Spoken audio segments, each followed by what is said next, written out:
Jadi halal bihalal itu kalau di Arab nggak ada ya Bu ya. Kita udah sering bahas. Itu adalah tradisi Nusantara Indonesia. Halal tapi pakai bahasa Arab gitu ya. Halal bihalal. Kalau secara bahasa halal itu kan boleh ya Bu ya. Maksudnya boleh ngapain gitu. Maksudnya ya kita saling menghalalkan. Yang tadi mungkin kita punya salah, itu sesuatu yang diharamkan.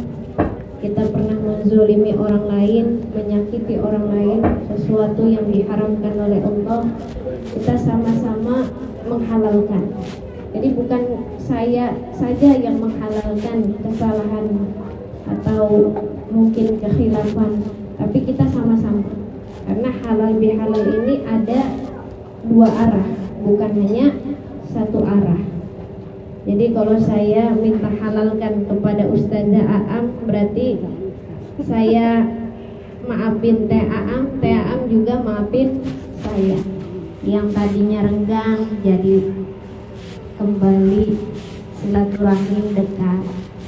Yang tadinya mungkin agak segan ngelihatnya karena sudah halal bihalal, sekarang nyapanya enak gitu. Karena biasanya kalau belum lebaran, belum halal bihalal, belum ketemu, nyapanya kurang enak gitu ya. Kalau udah ketemu enak jadinya. Kita ketemu guru, ketemu tetangga, ketemu siapapun, kalau udah lebaran mah enak. Mau ada perlu, mau nagih utang juga enak. Kalau habis lebaran belum halal bihalal, belum maaf-maafan, langsung nagih hutang, kan kurang enak gitu ya. Atau mau ke rumah orang tua ada butuhnya doang, lebaran belum halal bihalal, kurang enak gitu. Jadi halal bihalal dulu. Nah, tradisi halal bihalal juga banyak. Mungkin di beda daerah, beda kota, beda provinsi, bahkan beda beda tempat, beda tradisi. Kalau di pondok saya orang Betawi di Alikon lebarannya 7 hari. Ada sejarahnya. Kenapa lebarannya 7 hari gitu, dari hari pertama kemana, hari kedua kemana, hari ketiga kemana, sampai hari ke-7 dibuat jadwal. Kalau dulu di pondok saya. Jadi tradisinya misalnya seorang guru mau ke rumah guru yang lain, ketemu di jalan gitu kan. Akhirnya dibuatlah jadwal biar nggak bentrokan. Kalau tradisi orang Betawi Kosambi sono. Beda lagi tradisi orang mungkin Kampung Muara. Orang Kampung Muara, saya belum lama tinggal di Kampung Muara, ibu-ibu yang udah pengalaman. Kalau yang saya rasakan di Kampung Muara ini lebaran pertama ya. Hari pertama, hari kedua, hari ketiga mungkin udah nggak lebaran lagi ya. Hari pertama yang rame, salam-salaman. Ya. Kalau di Kampung Muara. Beda lagi nanti mungkin di daerah ibu. Saya nggak tahu ya lebaran di daerah ibu seperti apa. Tapi kalau orang Betawi ada lebaran ketupat biasanya. Ya. Kalau saya mah bukan orang Betawi, tapi suami saya orang Betawi. Jadi tahu sedikit-sedikit. Orang Betawi asli. Kalau saya Betawinya bawaan Jawa Sunda. Betawinya nggak asli, karena keturunannya dari Jawa sama dari Sunda Banten. Kalau orang Betawi ada tradisi ketupat, sama orang Jawa juga ada tradisi ketupat. Cuman kalau di Jawa, setahu saya sebagai keturunan orang Jawa, lebaran ketupat itu kalau di Jawa setelah puasa Syawal biasanya. Jadi lebaran pertama lebaran, makan-makan, lebaran kedua sampai lebaran ke-7 puasa Syawal 6 hari, lebaran ke-8 lebaran lagi. Begitu nggak tadi? Iya, yang orang Jawa ya. Nah, itu namanya lebaran ketupat di hari ke-8. Mungkin kalau orang Betawi mah hari pertama juga ada ketupatnya ya. Kalau orang Betawi mah hari pertama udah lebaran ketupat. ketupatnya di hari ke-8 dan itu punya filosofinya. Kenapa bisa ketupat gitu, nanti filosofinya mungkin orang Jawa aslinya yang menjelaskan, nanti saya salah menjelaskan karena saya Jawanya Jawa keturunan, nggak tulen. Nah, jadi ketupat itu punya makna banyak, nanti kapan-kapan mungkin kita belajar. Halal bihalal juga mungkin ada di Sunda ya. Ini orang Sunda sama orang Banten? Orang Banten asli banyak. Ini orang Sunda nih. Oh ini teh apa ya? No, orang Sunda no. Orang Sunda biasanya apa kalau lebaran? Sama ya. Habis sholat id di sana ciri khasnya ke makam dulu. Oh ke makam. Kalau orang Sunda hari pertama ke makam. Kalau orang Betawi biasanya hari kedua ya. Iya. Hari kedua ke makam. Jadi masing-masing daerah punya tradisi lebaran tersendiri, dan yang di seluruh Indonesia Nusantara yang sama adalah tradisi salah satunya halal bihalal. Jadi tradisi apapun halal bihalal ini nomor 1. Pengajian, mau pemerintahan, mau sekolahan, semua halal bihalal. Tujuannya satu, ayo kembali lagi kepada fitri. Jadi ibu, kalau saya tanya sekarang, kira-kira setelah halal bihalal ini masih ada nggak yang kesel sama tetangganya? Udah lebaran tapi masih hatinya masih belum bisa maafin gitu. Nah, harusnya halal bihalal itu kan dua-duanya maafin. Yang minta maaf punya keutamaan, yang maafin juga punya keutamaan. Yang minta maaf, Bu, yang minta maaf punya keutamaan. Silaturahim, banyak sih silaturahim itu keutamanya. Biar panjang umur, dia menambah rezeki. Nah itu ibu minta maaf duluan, ibu datang ke rumah Uni gitu lah. Itu kan keutamaannya banyak. Yang maafin, yang menjamu juga banyak keutamaannya. Salah satunya, kalau ibu maafin orang, hati ibu nggak berat lagi ya. Kalau kita belum maafin orang kan mikirin mulu gondokan sama orang. Kalau mikirin orang mulu, kapan kita majunya? Kapan kita mikirin visi misi untuk kita membawa bekal ke akhiratnya? Kalau masih ada beban dari orang lain. Maka ketika kita menghalalkan, ketika kita memaafkan, ketika kita mengikhlaskan, beban kita akan semakin ringan dan kita akan fokus untuk bekal akhirat, mau pekerjaannya dunia ataupun pekerjaannya akhirat. Insya Allah kalau nggak ada beban ya benci orang, nggak ada beban belum selesai memaafkan orang, kita akan fokus kepada lillahi ta'ala. Karena gini Bu, pengalaman saya, kalau kita belum bisa maafin orang, kita nggak bisa lillahi ta'ala, itu sulit. Masih ngelihat tuh siapa dia, masih ngelihat bagaimana dia. Jadi insya Allah kalau kita belajar mengikhlaskan, memaafkan dengan halal bihalal ini, kita akan semakin ringan jalan kita menuju Allah. Karena seyogianya kita hidup ini mau ngapain sih? Ngumpulin harta banyak-banyak boleh, tapi kan tujuannya untuk bekal di akhirat. Kita jalan untuk jalan menuju keridhaan Allah. Mau hartanya banyak, mau hartanya dikit, kalau ibu enggak berjalan atas ridha Allah, mubazir hidup di dunia ini yang hanya cuman sementara. Jadi yuk, dengan halal bihalal ini kita ikhlaskan hati kita ridho kepada ya sudah, yang semua sudah berlalu, itu untuk menguatkan kita, ujian untuk mengangkat derajat kita, semua punya hikmah. Allah tahu yang terbaik, biar pundak kita lebih ringan berjalan menuju Allah. Karena Masya Allah Bu, kalau kita sudah dekat sama Allah, kita sudah bersama sama Allah, rasanya bagaimanapun hidup enak gitu. nggak pusing kayaknya. Coba bayangkan kalau kita jauh sama Allah, kita berjalan tanpa tujuan kita hanya ngejar-ngejar dunia saja, tiba-tiba masuk ke liang lahat, kita lupa bangun, tiba-tiba sudah hari akhir. Bangun, tiba-tiba sudah yaumul jaza, hari pembalasan. Bangun, tiba-tiba sudah pilih antara surga dengan neraka. Padahal hidup di dunia ini bagaimana caranya kita berjalan menuju Allah dengan panduan ilmu, dengan akhlakul karimah, dengan kita punya manfaat dan maslahat untuk minimal keluarga kita atau masyarakat terdekat kita. Mudah-mudahan Allah ridho kepada kita dan mudah-mudahan Allah tuntun kita untuk selalu berada di ridho Allah dan dekat kepada Rasulullah Shallallahu Alaihi Wasallam. Karena itu adalah bahagia yang sejati. Jadi kalau kita mau ini udah tercapai, dunia udah tercapai, tapi nggak ada puasnya.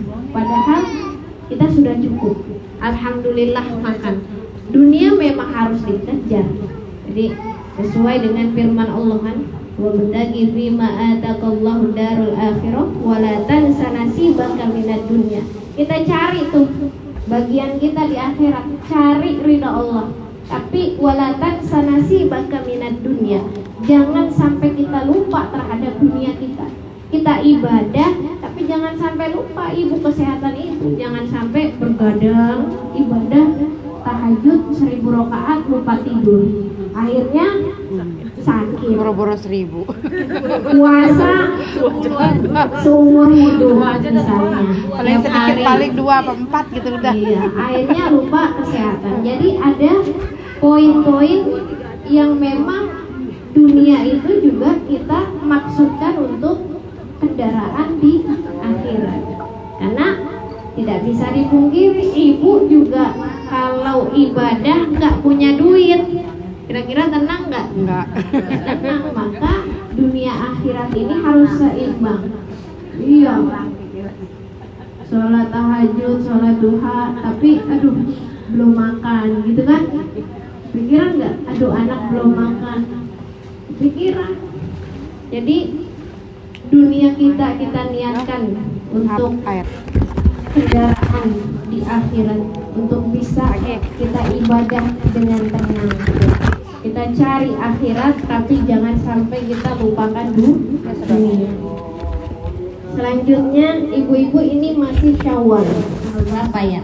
21 apa? Kalau tidak salah tanggal 21 Syawal, karena kemarin tanggal 20 malam ke 22 Syawal ya. Jadi masih ada kesempatan untuk puasa Syawal. Apalagi yang puasanya di hari Senin, hari Kamis, nah itu bisa diniatkan puasa Syawal sekaligus puasa Senin Kamis. Atau yang masih punya qada kemarin, masih produktif, masih haid, atau kemarin sakit mau ganti puasa qada, nah niatkan puasa qada sekaligus puasa sunnah, jadi semuanya dapat ya. Puasa Syawal itu keutamaannya ibu puasa 6 hari di bulan Syawal sama dengan puasa 1 tahun atau sepanjang tahun, dilipat gandakan pahalanya. Nah, 6 hari ini apakah harus lebaran kedua sampai lebaran ke-7? Nanti ulama berbeda pendapat ya. Yang lebih utama memang kalau bisa lebaran kedua sampai ke-7 ya alhamdulillah. Tapi seiring dengan tradisi lebaran yang bukan hanya di hari pertama, maka ulama banyak juga yang sama aja gitu. Hukumnya sama aja, ibu puasa Syawal mau di hari lebaran kedua atau lebaran ke-17, ke-18, selama itu masih di bulan Syawal dan 6 hari selama bulan Syawal pahalanya sama dengan ibu puasa sepanjang tahun. Jadi masih malam 22. Kira-kira yang belum dapat 6 hari nih Yang belum dapat 6 hari, ayo gitu sama-sama. Oh, sehari juga belum.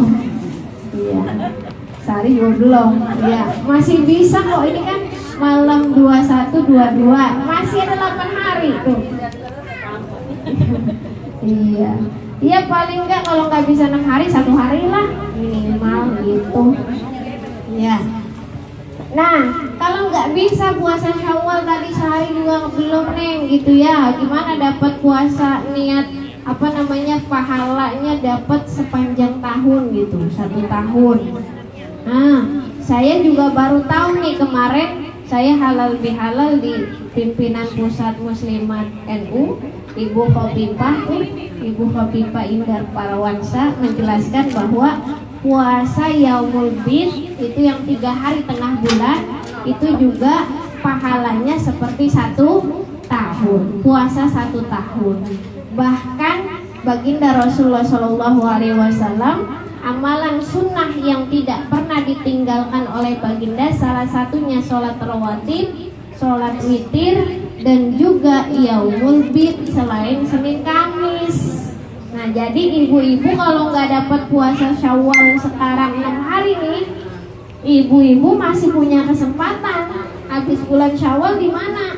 Bulan besok puasa Yaumul Bid. Puasa Yaumul Bid pahalanya sama 1 tahun. Jadi Bu, udah 40 tahun belum? Hah? Udah lebih. Baru 17. Kalau udah 40 tahun harus punya pegangan, harus punya wiridan. Wiridannya apa? Bebas. Mau istighfar, jangan pegangan tiang dulu. Pegangannya ini penggorengan. Wiridan kecil, tapi kalau tiap hari insya Allah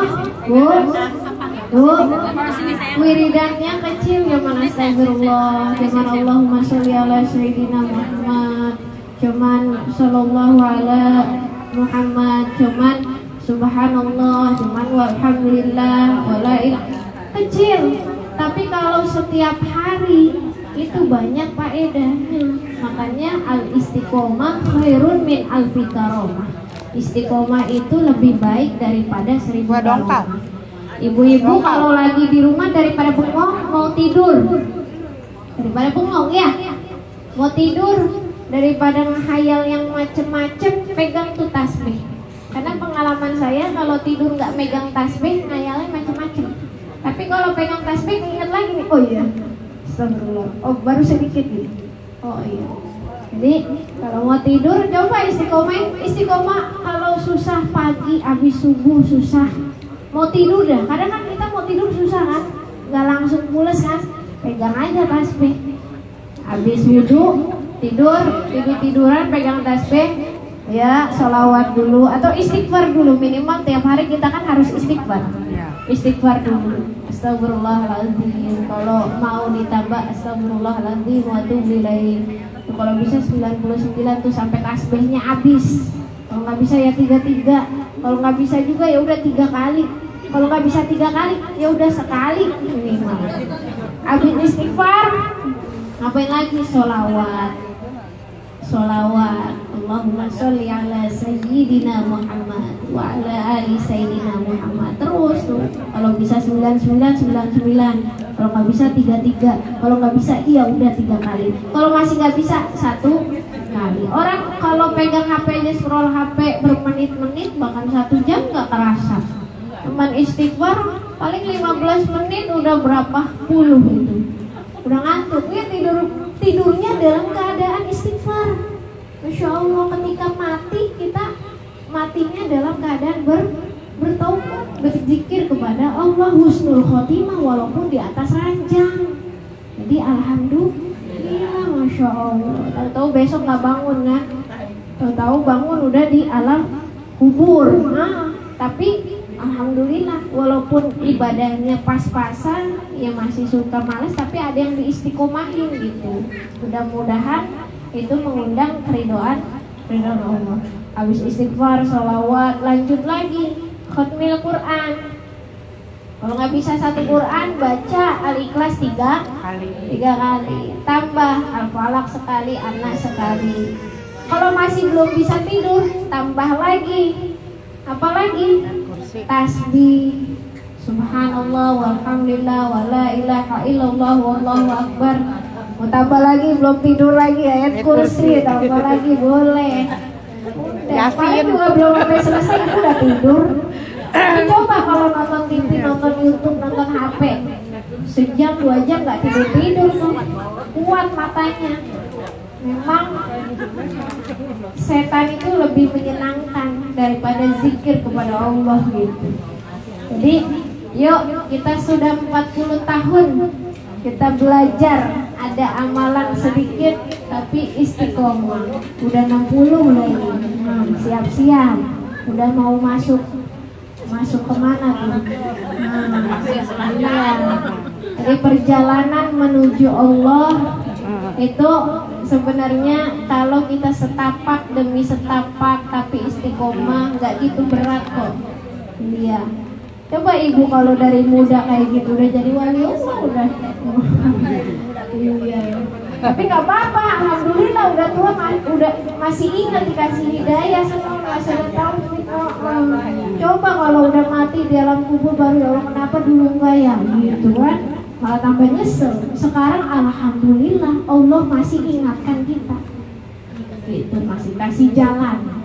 Ya jadi yang terakhir kita nuntut ilmu, niatkan ya jihad di jalan Allah, karena jihadnya seseorang itu bukan hanya pegang pedang, bukan,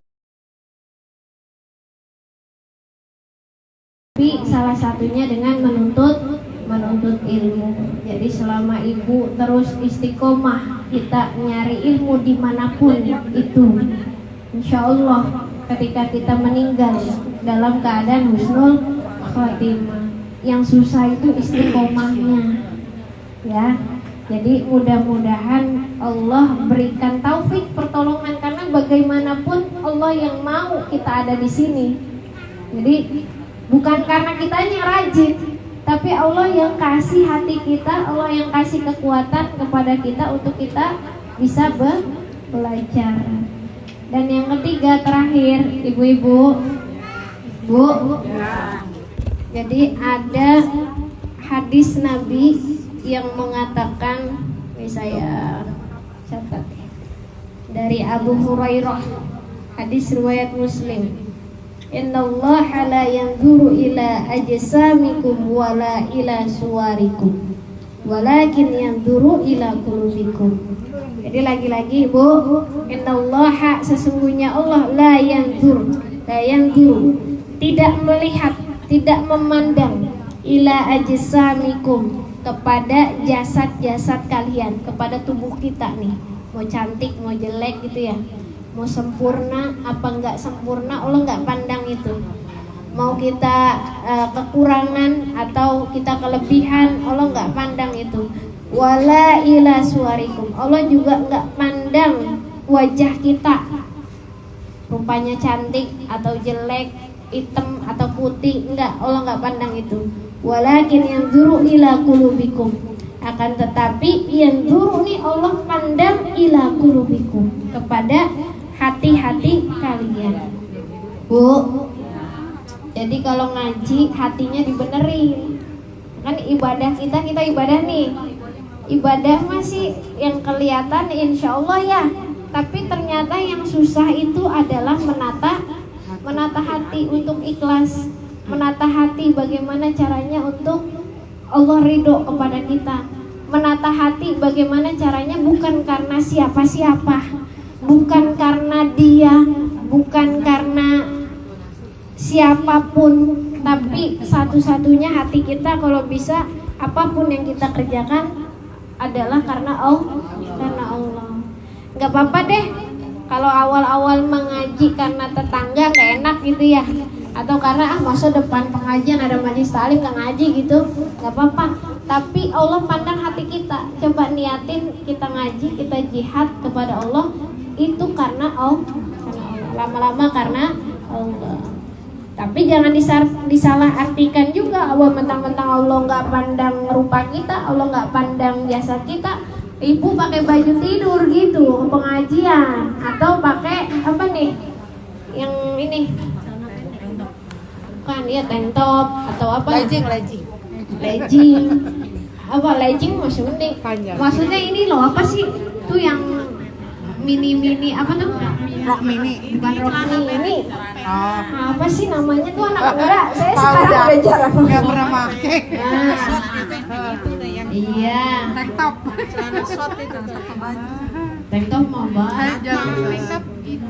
Jangan mentang-mentang Allah hanya tidak mandang itu, jangan. Tapi Allah juga bilang innallaha jamil. Kata hadis Nabi juga nih, hadis Nabi. Innallaha jamil, sungguhnya Allah itu maha indah, yuhibbul jamal.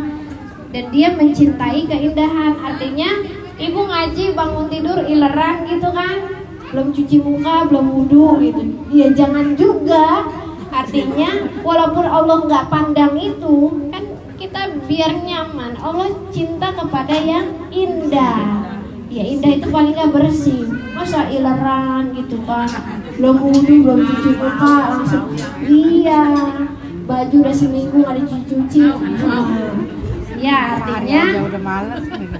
artinya walaupun Allah nggak pandang itu, tapi kita juga tetap harus cinta kepada keindahan. Walaupun kita nggak cantik-cantik amat, tapi ya selayaknya lah kita bagaimana. Jangan sampai udah Allah kan nggak pandang itu, udah seininya aja. Nah nggak begitu juga. Tapi Allah cinta kepada keindahan. Ya, keindahan, kebersihan. Nah, nanti dalam surah Al-An'am ayat 132 Allah mengatakan walikulli darajat mimma amilu, dan masing-masing orang itu memperoleh derajat sesuai dengan apa yang mereka kerjakan. Artinya Allah itu memang mandangnya hati kita, tapi Allah juga di dalam Quran surah Al-An'am Allah melihat apa yang kita kerjakan. Jangan mentang-mentang gini, Allah mah cuma ngelihat hati kita sih, yang penting hatinya bersih. Mau sholat nggak sholat, jangan begitu. Itu kan kadang ada yang begitu kan. Mau sholat nggak sholat, yang penting hatinya bersih. Nggak gitu, Allah juga mimma aminu. Allah ngelihat apa yang kita kerjakan. Kalau pekerjaannya itu baik, apalagi diiringi dengan hati yang baik, wah top banget kan. Nah, udahlah, yang penting hatinya baik. Mau apa sih ibaratnya? Ya, mau sholat nggak sholat, mau puasa nggak puasa, yang penting hatinya baik. Nggak begitu juga, karena Allah juga melihat apa yang kita kerjakan. Jadi artinya apa? Hadis dan Al-Quran itu saling melengkapi. Kadang-kadang yang baru ngerti hadis, ngerti Al-Quran, ya Allah jangan mandang hati kita dong, nggak usah sholat, niat aja gitu, yang penting hatinya baik. Nggak gitu juga. Allah tuh melihat yang Allah paling seneng itu ya kita kerjakan kebaikan, hati kita juga baik. Itu kan top bener. Jalan menuju Allahnya dengan sempurna, nggak setengah-setengah. Ya kalau belum bisa kita belajar, berlatih sedikit-sedikit, setapak. Kalau belum bisa sholat tahajud ya minimal sholat fardunya gitu ya. Kalau nggak bisa puasa ya minimal nggak bisa puasa makan, minimal puasa dari ngomong yang tidak baik gitu. Ya pokoknya kita belajar semampu kita. Fattaqullaha mastata'tum. Bertakwalah kepada Allah sesuai dengan kemampuan kita. Setapak demi setapak kita berbuat baik dan hati kita diperbaiki. Ya Allah, mudah-mudahan Allah ridho, mudah-mudahan Allah kumpulkan kita bersama di surga Allah dengan penuh kenikmatan, dan mudah-mudahan kita di sana hidup dan kita di sana bertemu dengan keadaan yang lebih baik lagi. Amin ya rabbal alamin. Kurangnya saya mohon maaf karena udah jam berapa? Iya, Bu RT juga belum ngomong. Nah, ini kan ada Bu RT nih, perwakilan wilayah. Nggak ada PRT-nya, Bu RT yang ngomong. Jadi Bu RT silakan setelah ini mewakili warga, boleh ngomong sepatah dua patah atau ada pesan-pesan atau ada amanah, Silakan. Terima kasih. Mohon maaf dari saya dan terima kasih kepada ibu-ibu semua. Allahumma muwaffiqil aqwamit thoriq. Assalamualaikum warahmatullahi wabarakatuh. Pakai MC dulu lah langsung. Mau pakai MC dulu. Terima kasih kepada Bapak Ustazah Ifazati atas ilmu yang diberikan. Semoga apa yang